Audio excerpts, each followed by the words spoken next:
नमस्कार दोस्तों, कैसे हैं? उम्मीद है सभी तंदुरुस्त होंगे, अच्छे होंगे और अपनी पढ़ाई को निरंतर बनाए रखे होंगे।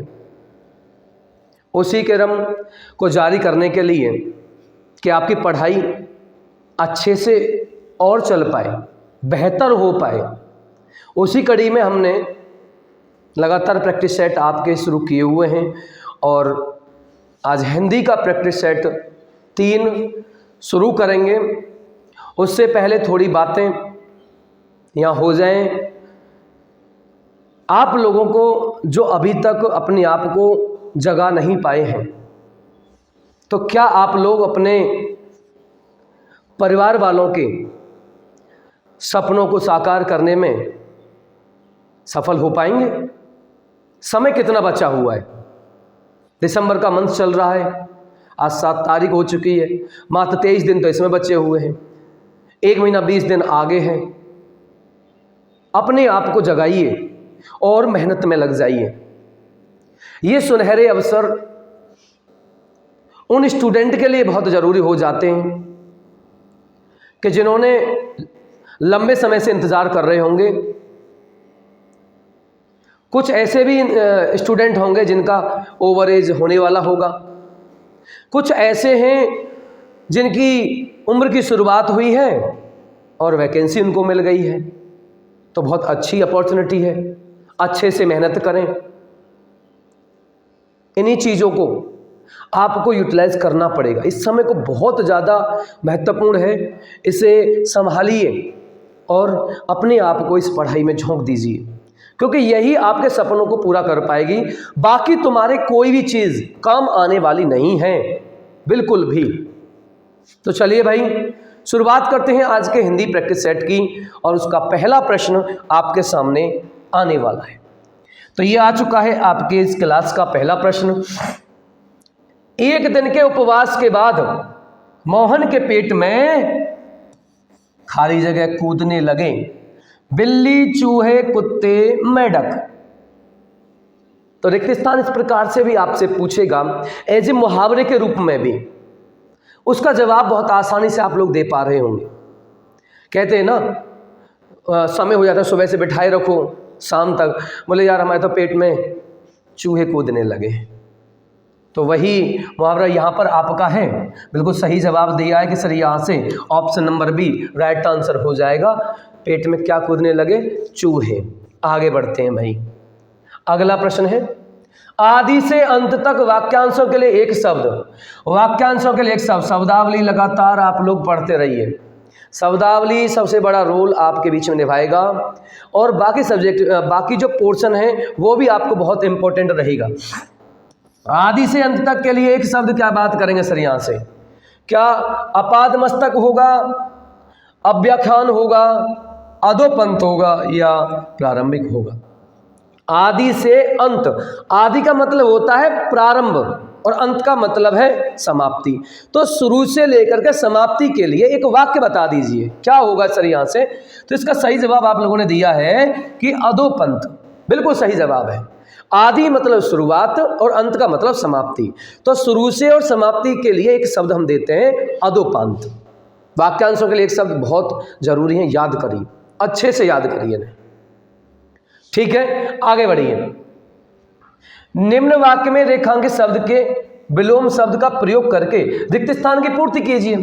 सर यहां आपका रेखांकित किया हुआ एक आपका है, ऊपर से सोने का स्वभाव स्थिर है जबकि वास्तव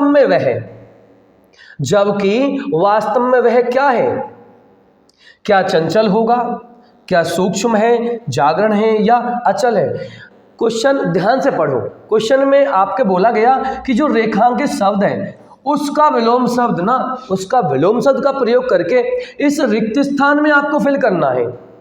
कहने का मतलब उसका इनडायरेक्ट वे में ये कि स्थिर का विलोम शब्द क्या है? स्थिर का मतलब क्या है? बिल्कुल रुका हुआ, जड़त्व आपका। तो इसका विलोम क्या होगा? हलचल करने वाला। और हलचल कौन करेगा? जो चंचल होता है, जिसका मन ज़्यादा चंचल होता है, स्थिर नहीं रख पाता है। तो इस प्रश्न का जवाब क्या हुआ? Option number A.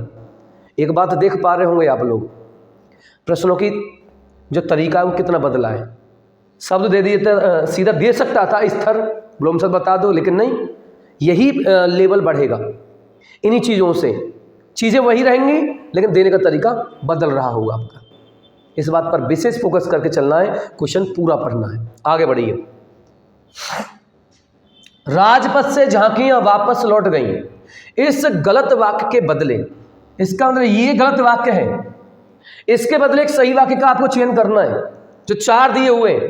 राजपथ से झांकियां वापस लौट गईं, राजपथ से झांकियां सारी फूट पड़ी, राजपथ से झांकियां लौट गईं, राजपथ से एक झांकियां निकल पड़ी।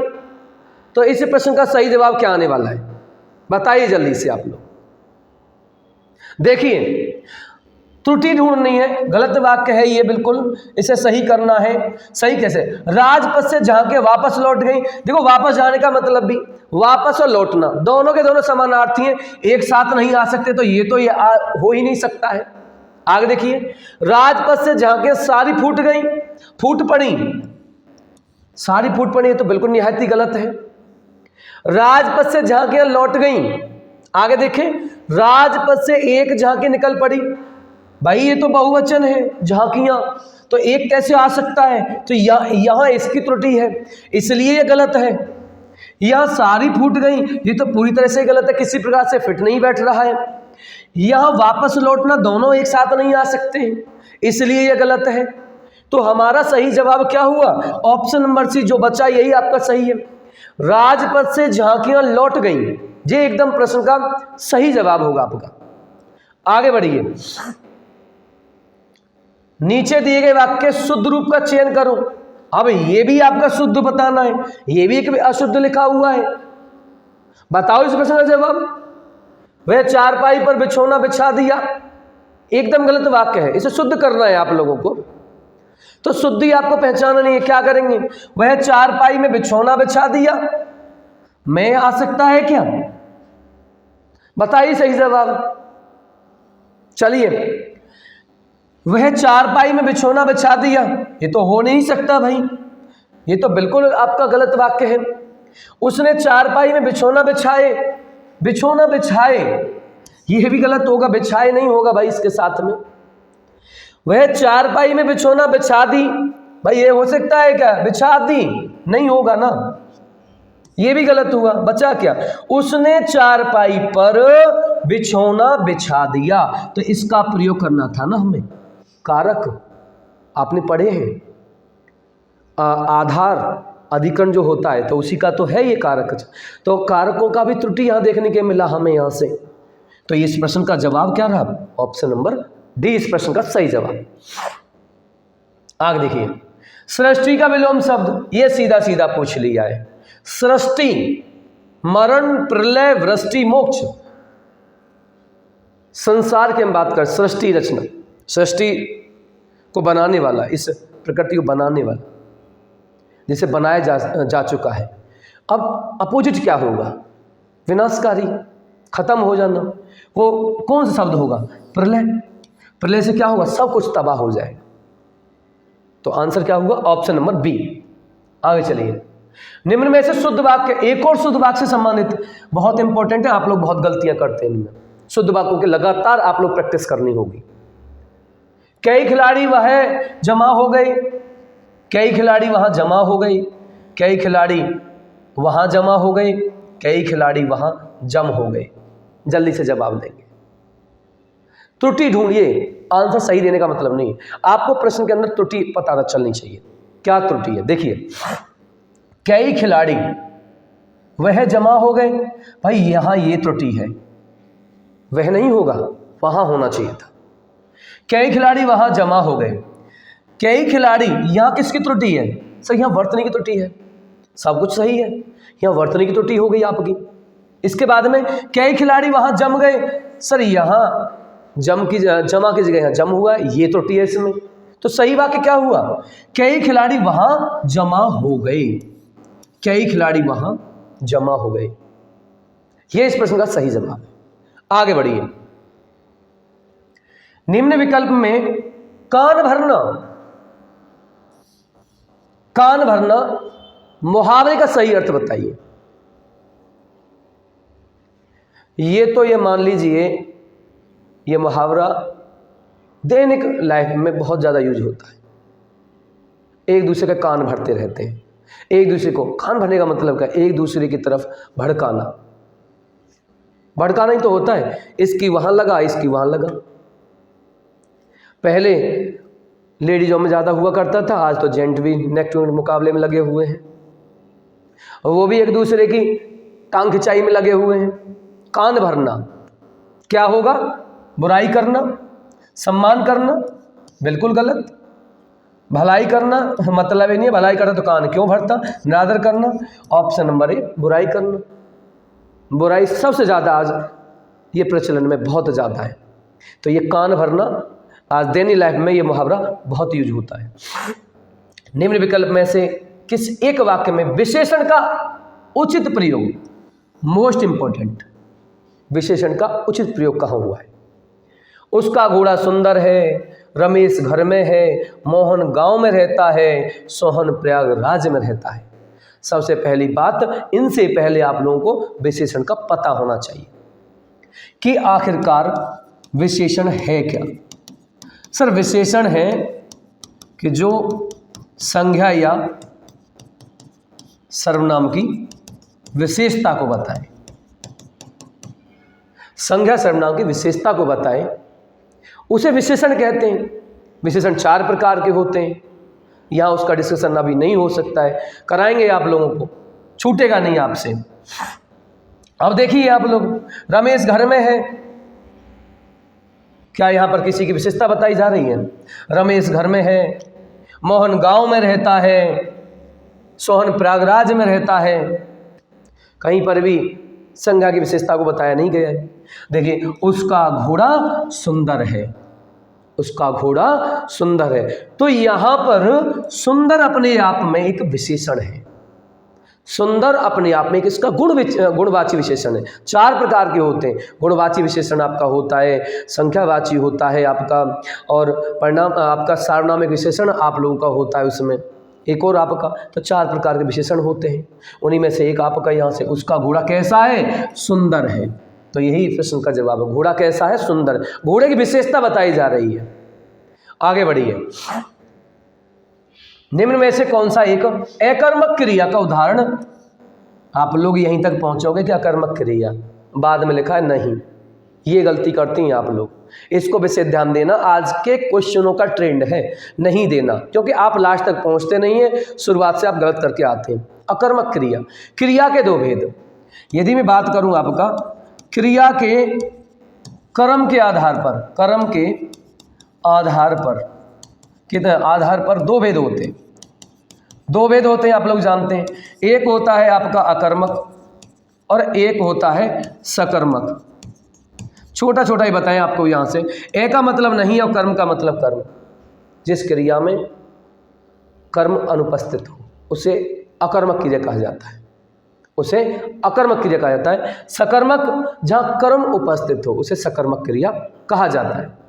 क्या लगाने पर आंसर ना मिले तो वो होगा अकर्मक, और क्या लगाने पर आंसर मिल जाए तो वो होगा सकर्मक। एक छोटी सी ये पहचान है, आप लोगों को दिमाग में रखनी है। अशोक हंसता है, अशोक ही तो हंस रहा है, क्रिया का इफेक्ट कहाँ जा रहा है, अशोक पर जा रहा है। रोहित रोता है, रोने का इफेक्ट कौन पर है, रोहित पर है। चमकता कौन है, सोना, सोने की चमक किस पर इफेक्ट डाल रही है, सोने पर आपका। अब यहाँ देखिए, तो ये सारे सारे क्या हुआ, क्यों हंसता है, क्यों रोता है, क्यों चमकता है, क्या प्रश्न का जवाब मिला? नहीं। तो इसका मतलब है ये तीनों के तीनों अकर्मक क्रिया के उदाहरण होंगे। तो अकर्मक क्रिया का उदाहरण नहीं है। सीता, यदि ये होता सीता बनाती है तो हो जाता। सीता क्या बनाती है, खाना, हमें प्रश्न का जवाब मिल गया। तो ये इस प्रश्न में आपका सही जवाब हुआ कि सर ये नहीं होगा, इसका ये होगा सकर्मक का, ये होगा तुम्हारा सकर्मक का यहाँ से। ठीक है, आगे बढ़ते हैं। निम्न विकल्प में ऐसे स्थान का वास जहां कोई पता ना पा सके। वाक्यांशों के लिए एक सार्थक शब्द। वाक्यांश बहुत ज़्यादा पूछे जा रहे हैं, तो वाक्यांशों के लिए एक शब्द आपको अच्छे से करना है। क्या पूछा है? ऐसे स्थान का वास जहां कोई पता ना पा सके। वाक्यांशों में एक सार्थक शब्द क्या हुआ? निवास, दूरस्थ, निकटवास या अज्ञातवास। जल्दी से बताएंगे। जिस स्थान का पता ही ना हो क्या कहते हैं उसे? बिल्कुल सही जवाब है सर, निवास नहीं हो सकता। सही जवाब दिया है सर आपने, अज्ञातवास। अज्ञातवास पांडवों को मिला था। क्यों मिला था? उनको बोला गया था कि यदि हम आपको देख लिया तो फिर दोबारा से तुम्हें अज्ञातवास जाना पड़ेगा। अज्ञातवास ऐसा स्थान जहाँ जिसका कोई पता नहीं लगा पाए। ए का मतलब नहीं, ज्ञात का मतलब जानना। जिसे जाना नहीं जा सके वो अज्ञात है, और वास का मतलब रहना, तो अज्ञातवास जहाँ कोई रहता है जिसके बारे में कोई जानकारी न हो उसे अज्ञातवास कहते हैं। आगे बढ़िए। निम्नलिखित विकल्प में जिसका एक एक शब्द मिलता हो। देखिए एक और वाक्यांश सेट में 3 से 4 वाक्यांशों के लिए आया। जिसका एक शब्द मिलता हो उसे क्या कहा जाएगा? सहगान, समदर्शी, अथाय या शब्दस्य? इस प्रश्न का जवाब देंगे और कमेंट बॉक्स में आप लोग इस प्रश्न का जरूर जवाब देना कि कितने स्टूडेंटों ने सही इसका जवाब दिया है, क्योंकि यही वो प्रश्न है जिसमें बहुत लोगों के प्रश्न के जवाब गलत आएंगे। तो किस किस ने सही जवाब दिया है उसको कमेंट बॉक्स में आप लोग जवाब दे रहे होंगे। ठीक है, तो इस प्रश्न का जवाब क्या होगा सर? यहाँ से इस प्रश्न का जवाब क्या होगा? शब्दस्य। शब्दस्य का मतलब है एक एक शब्द मिलता हो। ठीक है, आगे बात करते हैं अगले प्रश्न पर। जंगल का राजा शेर होता है। वाक्य में प्रयुक्त शब्द जंगल। देख लीजिए, पर्यायवाची डायरेक्ट नहीं पूछना चाह रहा है, वो डायरेक्ट नहीं पूछना चाह रहा है। जंगल का पर्यायवाची नहीं है। सबसे बड़ी बात है कि नहीं है। पहली बात तो नहीं है, और दूसरी बात एक वाक्य में प्रयोग करके दे रहा है। पढ़ना पड़ेगा, पूरा वाक्य पढ़ना पड़ेगा। जंगल का पर्यायवाची कांतार, ये तो सर होता है, बिल्कुल कांतार तो होता है। विपिन सर ये भी होता है। कानन ये भी होता है। नहीं होता तो कौन नहीं होता? अयस नहीं होता। अयस्क पढ़ा होगा। अयस्क क्या है सर? लोहा। ये किसका है? लोहा का पर्यायवाची है। ये इस प्रश्न का सही जवाब होगा। आगे बढ़िए।